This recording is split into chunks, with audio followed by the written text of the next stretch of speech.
La Guerra Fría fue un periodo entre 1945 y 1991 donde el mundo estuvo dividido por la rivalidad entre dos superpotencias, Estados Unidos y la Unión Soviética, actualmente Rusia. Ambos países rivalizaron por 45 años por quién tenía mayor poder militar, quién lideraba los avances tecnológicos, la carrera al espacio y muy especialmente por quién expandía más su influencia política al resto del mundo. ¿Llegaron a enfrentarse directamente alguna vez estos dos países? Nunca. Y por eso quedó el nombre de Guerra Fría, porque esa tensión entre ambos países fue como una bomba de tiempo que nunca llegó a detonarse, aunque estuvo a punto de ocurrir más de una vez. Ambos países habían sido los grandes vencedores de la Segunda Guerra Mundial. Los norteamericanos habían derrotado a Japón y los soviéticos a Alemania. Pero si bien ambos países combatieron unidos ante estos enemigos en común, esta alianza solo había sido por motivos estratégicos. Cuando la guerra terminó, también había terminado su alianza. Ambos eran países que tenían visiones del mundo muy distintas e irreconciliables.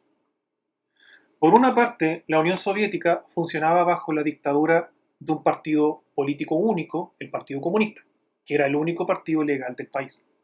Era el partido que elegía a su primer ministro, a los gobernadores regionales o a los soviets.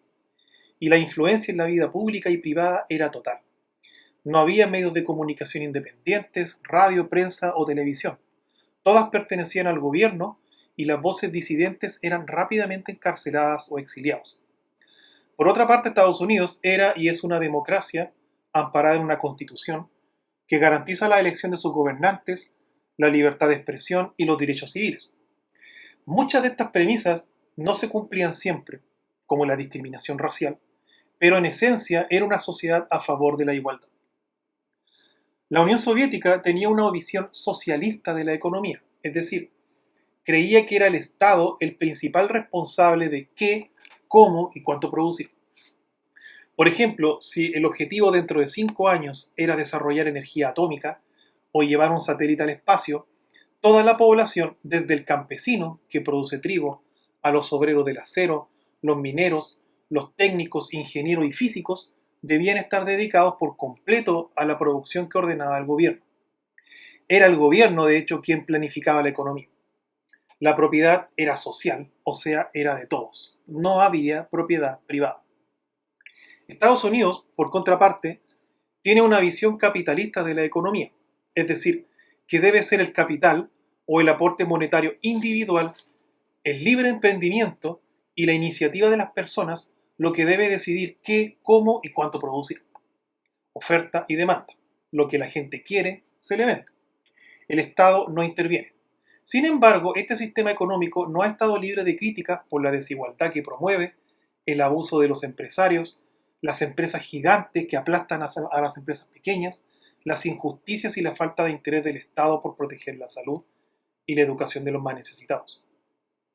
Como les había mencionado, estas dos potencias no llegaron a enfrentarse directamente, pero en su rivalidad por influir en la política mundial, apoyaron guerras en otros países, guerrillas, revoluciones, golpes de Estado y crisis internacionales que casi llegaron a enfrentarlos directamente. Por ejemplo, la Revolución Cubana, cuando los soviéticos instalaron misiles nucleares en Cuba, apuntando a Estados Unidos. La Guerra de Corea y Vietnam, cuando apoyaron a dictadores y guerras civiles, guerras entre países vecinos, entre varias otras situaciones de tensión que estuvieron a punto de hacer presionar el famoso botón rojo que supuestamente gatillaría una tercera guerra mundial, lo que afortunadamente para la humanidad entera no fue así.